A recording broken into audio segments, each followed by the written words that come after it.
When you hear a baby, they, I don't have the best baby.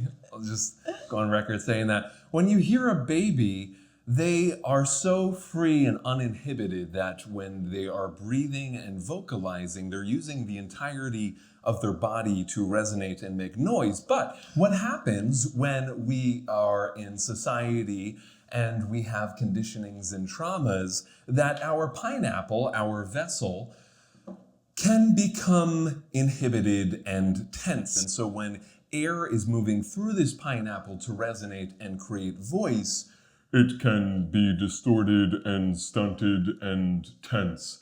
And so that's how you get different sounds that are less full of spirit